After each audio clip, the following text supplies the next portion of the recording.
hoɓe men darde fen ɗo sayɗo ka Foli TV men jalmi men salmini on men jarni on fotayna seeɗa ko addi kon taw meɗen yaafino ko tardement on haray na e immorde amen haray kadi golleji ɗin kono yarata hande ko talata 19 février 2021 mi weltanike on kala ka suɓorɗo men e nder aduna on kaka émission mon tinde tasande won ɗon hande kadi ka Foli TV ɗo ɗon andi noon talataji ɗen fof so tawi 14 heures yoni haray ɗe wondi ha e 15 heures en satinayi ɗo e jamaji hewɗi woda ko yettuduɗo e mabɓe ko yowiti programme ji ko ɓe jokki kon ka leydi Sénégal ɗo haray kadi noon ɗe wawi satinde kadi wonɓe kan nder leydi Laguine wano famirɗo noon hande ka tinde tas hande ka plateau Foli TV ɗo hiɗe wondi e monsieur Abdrahmane Diallo. Monsieur Abdrahmane Diallo ko wonɓe wadde golleji ko yowiti fiƴƴanal ngal ɗum ko sport on e leydi Sénégal ɗo haray e neeɓi koɓe fuɗɗi lato ballon on ɓay wodi ko ɓe joui e banggueji hewɗi télémaka championnat Sénégal ɓe holli adoɓe hewtude ɗo wondema ɓe yeehi hay leyɗe porto fi jougol ko honno noon ɓe iwri toon ɓe hewtiri hande ɓe udditi centre de formation haray ɗum ɗon fof ɓe wawa yeddude mabɓe ka plateau Foli TV ɗo. Monsieur Abdrahmane assalamu aleykum. Aleykum assalam wa rahmatullah. mais ko addi kon taw men jarni on men salmini on ko jaɓuɗon notade invitation Foli TV ka plateau ɗo. Ok, minen kadi min jarnitike on min hiwrike on ɓe darde e nder aduna Allah on fof aray min weltanike on onon kadi ko heɓuɗon confiance mon addi men ka plateau mon ɗo min weltanike kadi kala haalowo ɗengal haali pulal wonɗo e darde e nder aduna Allah on donc haray hande meɗen e disposition mon inchallah pour yewtiden fi sport on inchallah. Monsieur Abdrahmane, Foli TV ko télévision mondanɗa hoorema ko guinemɓe ɓe woni ko ɗitani ɗo guinemɓe kadi dakiɓe Sénégal ɓen e kala ka guinenjo hikkori haray ko welo welo honnum taw yiwɗon ko tawata e enen guinemɓe dakiɓe Sénégal ɗo ɓen en heeɓi ko fota wano o télévision ka wonɗon ɗo hande. Ok, haray mi weltanike guinemɓe ɓen toujours par ce que ko ɗum ɗo waɗata ha foleng e nder aduna o si tawi hawri kala hikkiɗo yeeso hikkinewoya yeeso neɓata haray foleng e nder aduna o mi sikki tun wano ka wonɗen ɗo e nder Sénégal ɗen haton ƴini e télévision tawata ka wolen ɗengal men par ce que ɗen mari majorité ko dara télévision donc si en heeɓi hikkaniɗo en yeeso ha en heeɓi hande ka yewten ɗengal men haray c'est très important min kadi miɗo weltani on weltani jama wonɓe darde e wonɓe hikkade yeeso ha ɓen sifaɗi programme ji. Monsieur Abdrahmane ko guine iwɗon hewtuɗon Sénégal ɗo ko adi kon taw ko honum ittino guine addi on ɗo ko fi ballon ka ko fi golle goɗɗe goo. Donc haray mi hewrike jama on fof téléma on question ɗum mi weltanike on onon kadi par ce que haray min on komi jibinande Laguine kono ko Sénégal ɗo mi heeɓa min janɗi donc kono ɗo gandi neɗɗo mom leggal ko ngal neeɓi ka ndiyam o ngal wontata noora ko guinejo mi wawi notade ko guinejo mi wawi wonde donc haray ko ɗo min mi jibina min janɗi mi waɗi école football ha mi wawi hande tawi min kadi mi heeɓi expérience jiwo e nder mum e nder komi watta kon miɗo tanƴini min kadi sendotogol komi andi kon jonna woɓɓe goo pour no wawen avancer de inchallah. D' accord Monsieur Abdrahmane on holli ko ɗo jibina ɗo mawno ɗon natoɗon centre formation ko ɗum holli ittila onon ko lato ballon on suuɓi ɗum. Oui. Voilà aray andine jama on ko honto iwɗon ha hewtuɗon hande ka wonɗon ɗo ɓay fewdo say ɗo no anda eɗon joguiti centre formation molanaɗo unité ɗo Red Bull ɗum ko e nder nokkure Ben Tali nden ko to woni ko iwɗon hewtuɗon ɗo haray ko honto iwɗon ha hewtuɗon ɗo fewdo say ɗo. Donc haray mi weltanike on ɗon kadi par ce que wonɓe darde haray ɓe tañƴini kamɓe kadi andugol ko hombo dari yeeso mabɓe e nder aduna Allah on donc haray komi joueur jo ancien joueur Racing Club de Dakar et ancien joueur en même temps Jeanne d'Arc de Dakar et ancien joueur en même temps Casa Sport donc mi waɗi tourné e club ji Bouy e Ñaari Tali même kami hoɗi ɗon e nder Sénégal donc ha kam mi hewti ɗo fewdo ɗo ni donc programme ji ɗin ino waɗi e wallu sport o mi daari mi tawi hakkille an ɗen komi poɗodiri kon e nder expérience an on hala min tun kam mi joguito e nder komi andi kon mi ronka senditande jama on hay seeɗa ko ɗum addi mi heeɓi haqqillaji andi min accu joni mi sendita komi jogui kon min kadi mi uddita centre formation mi andina woɓɓe goo kamɓe kadi kaɓe yaal ton e kaɓe fokkiti toon pour no ɓe wawa hewtirde. Monsieur Abdrahmane lutten ka championnat par ce que on holli on joui ɗo wano Racing Club e club ji hewɗi Sénégal ɗo haray artane on ko honno Monsieur Abdrahmane etori ha hewti ka championnat Ligue 1 par ce que ɗin club ji ɗo ko joiɗi championnat Sénégal Ligue 1. Bien sûr, donc première chose argol en Racing Club de Dakar ko komi iwi ka formation Alliance Africain donc ko on tuma mi ari Racing Club de Dakar Racing Club de Dakar mi arno ɗon à catégorie cadet. ɗum ko hitande honde ɗum ko vers 2008. 2008 donc mi ari ɗon catégorie cadet mi joui catégorie cadet ha mi monti junior andi Afrique donc il faut commencer à bas âge pour surmonter mi woni ɗon ha catégorie junior mi waɗi ɗon kadi 2 ans vers 2009 2010 mi yehi Jeanne d'Arc mi woni Jeanne d'Arc de Dakar kañum kadi ko yata 2 ans 3 mois ɗon kadi mi woni ɗon catégorie junior espoir mi iwi ɗon catégorie junior espoir mi ari Ñaari Tali mi ari direct espoir donc mi woni Ñaari Tali kadi pendant 2 ans après fewno ɗo ni komi iwata ɗo mi yaha wano Belgique Standard de Liège kami iwri ɗon ko par exemple ko Dakar Sacré-Cœur na noon buyi andi Dakar Sacré-Cœur mais ande Dakar Sacré-Cœur no bokki e centre ji ɓurɗi e janɗude e nder Sénégal comme wono Jambar comme wono Génération Foot. D'accord aray ko kono naɓu noon Europe par ce que on holli o yehi toon fi waɗugol lato ballon on ko honno Messa Dramane iwri ɗon yehi Europe ko test waɗano ka ko tournoi ka ko hombonoduno exactement donc représentation ko voyage meilleur talent on e nder Sénégal waɗano sélection pour yawgol waɗoya tournée en Belgique meilleur talent ɗum ko verɓe ɓe l'un des meilleurs joueurs au Sénégal kono noon Messa Dramane heɓiri on trophée ɗon taw way donc wono on trophée ɗon mi weltano jama on mi weltano kadi iwdi men ndi du'a moƴƴa jaabike côté sport on par ce que hande sa yi mi ari ka plateau ɗo tun no woodi histoire ji feƴƴuɗi ko ɗum addilan ɗo ila mi fuɗɗi joude ballon mi yaltali e l'onde 10 premier d'accord oui mi ƴettuno meilleur joueur 2008 ko ɗum premier tilan ha 2010 2011 mi ƴetti meilleur joueur ko ɗum permetti lan donc tawi chiffre on no yaade no avance ude ko ɗum permetti lan mi bokki e sélection les meilleurs jeunes de Dakar pour waɗugol voyage on à Belgique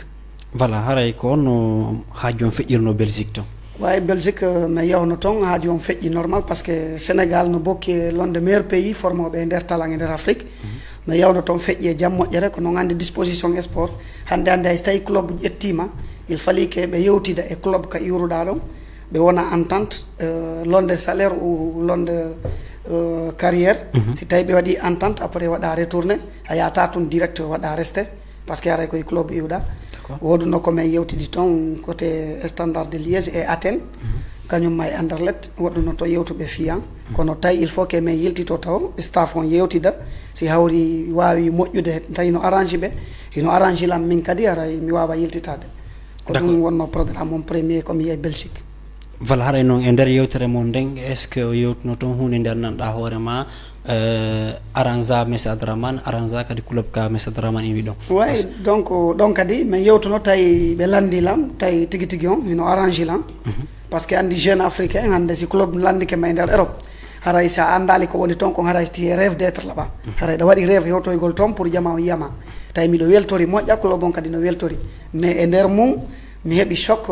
jungo an gon heeli e nder mum tawi hande kadi ça m'a permis de attendre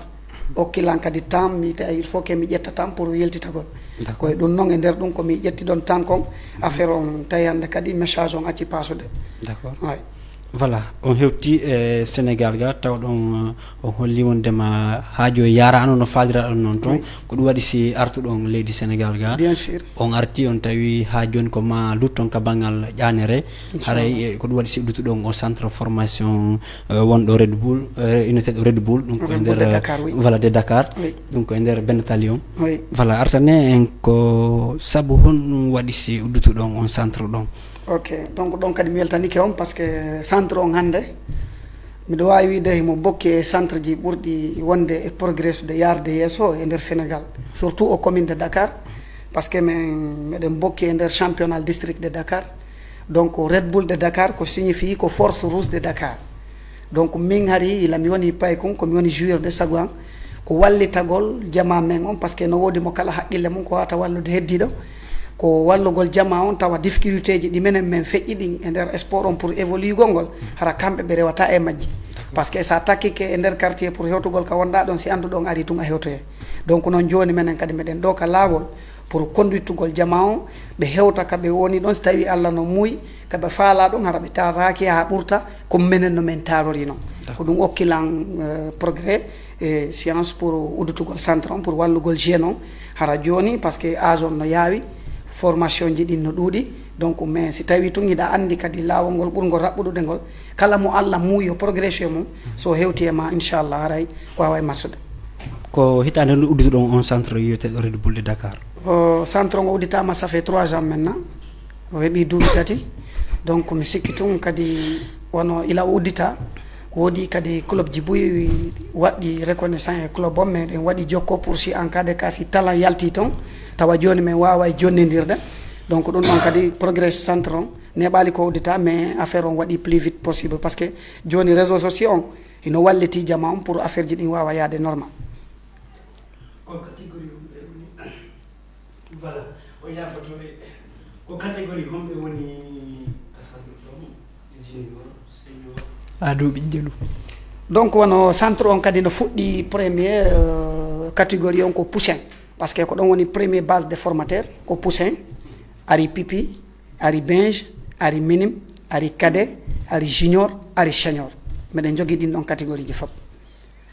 donc haray donc ɗum ɗon ɗin ɗon catégorie ji fof ino marsude fewdo ɗo donc haray meɗen tori kadi jama on ballal toujours ɓurta avancude par ce que c'est la première fois wono enen musidɓe ɓen haalowo haala men heɓa centre représentiɗo e nder Dakar. mi faala andude ko sartiji honno goɗɗo watta ha naata ka centre mon ɗo? D'accord, donc première chose on si tawi ko l'âge de 6 ans donc andi pay kum toso kum wawata ƴettande hoore mum responsabilité il fallait que aray o arda e parent ɓe makko ɓe nene baba ou bien kotirawo makko waɗɗo proche wawa mo ƴettande autorisation parentale donc o waɗa kadi inscrire so waɗi inscription on après kanko aray inscription on ko fiche d'inscription on fiche donc on représente au niveau Red Bull de Dakar sa ari men remplirante fiche on autorisation parentale parent ɓe ma ɓe waɗama signé ko kamɓe ƴetti responsable pour ya wonu ka centre to après waɗa visite médicale min anda sa ala nawnare goo wawode terude hara watta sport si min andi ɗum ɗon fof ça va après meɗen wawma wadde intégré hara kadi ko autorisation parentale e liyeɓe parent ɓe ma ɓen wawata hikkade yesso ha wona intégré ka nder centre ton siko a paykum siko adulte l'âge de 18 ans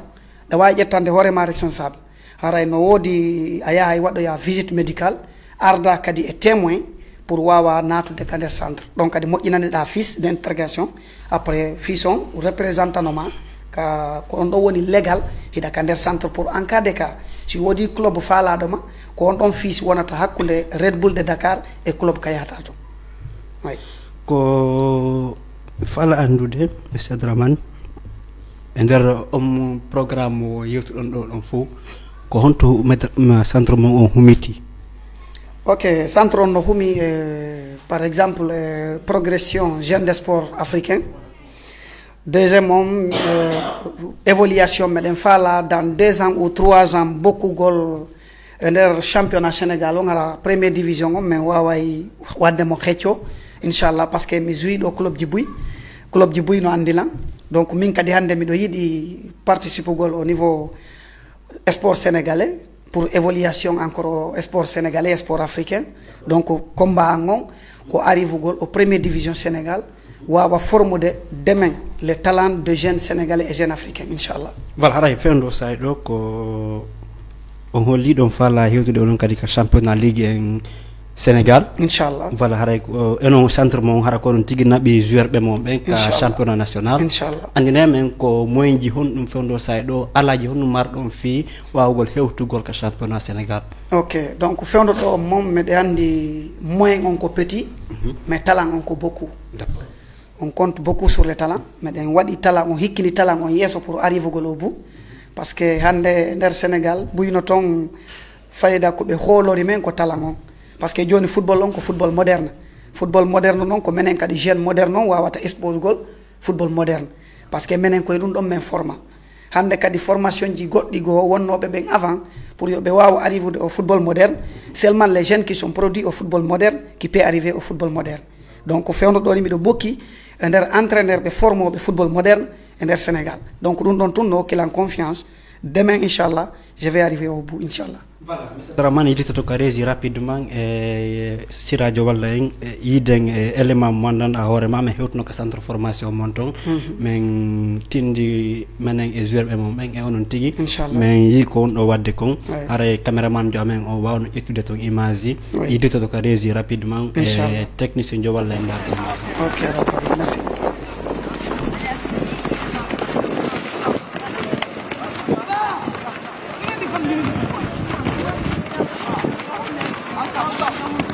Thank you.